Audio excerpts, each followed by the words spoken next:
Bakit hindi natin subukan na unahin ang Diyos sa ating buhay?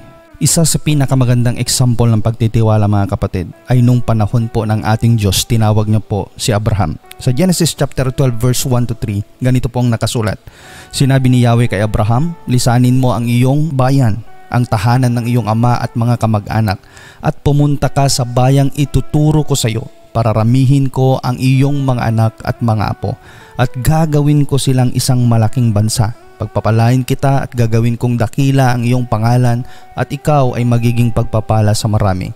Ang sa iyo'y magpapala ay aking pagpapalain, at ang sa iyo'y sumumpa ay aking susumpain. Sa pamamagitan mo, lahat ng mga bansa sa daigdig ay aking pagpapalain. Nung panahon po na tinawag ng Diyos si Abraham, nasa comfort zone niya po si Abraham. Bakit ko po nasabi? Kasakasama niya ang kanyang mga magulang kasakasama niya ang kanyang mga kamag-anak. Nandun siya sa lugar kung saan siya lumaki. Ibig sabihin, nandoon lahat ng kanilang mga properties. Ibig sabihin, sanay siya sa lugar na yon. Pero sabi ng Panginoon, umalis ka dyan. Pumunta ka doon sa lugar na sasabihin ko sa iyo. At si Abraham po ay kumilos nang hindi niya alam kung saan siya pupunta. Wala pang mapa nun, wala pang mga GPS. Ang tanging baon lang ni Abraham nung umalis siya sa kanilang lugar ay yung pagtitiwala sa pangako ng Diyos, sa sinabi ng Diyos. Walang in-specify ang Diyos kung saang lugar. May pagkakataon po sa buhay po natin mga kapatid na hindi po natin alam kung anong kahihinatnan ng ating mga buhay. Pero kagaya po ni Abraham, pinalayas siya sa kanyang comfort zone upang madala siya sa kanyang destinasyon. Pinakbangan lang ni Abraham yung kanyang pananampalataya, yung pagtitiwala niya sa Diyos. Kaya po natupad po yung sinabi ng Diyos sa kanya na pararamihin ang kanyang angkan. Ilan na po sa atin ang nakabasa po sa Matthew chapter 6 verse 33.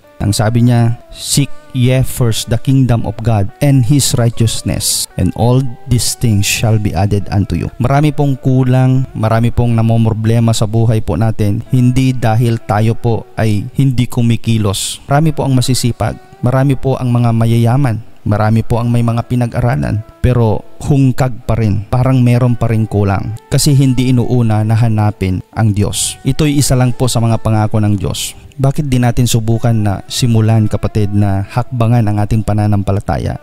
Bakit hindi natin subukan na unahin ang Diyos sa ating buhay?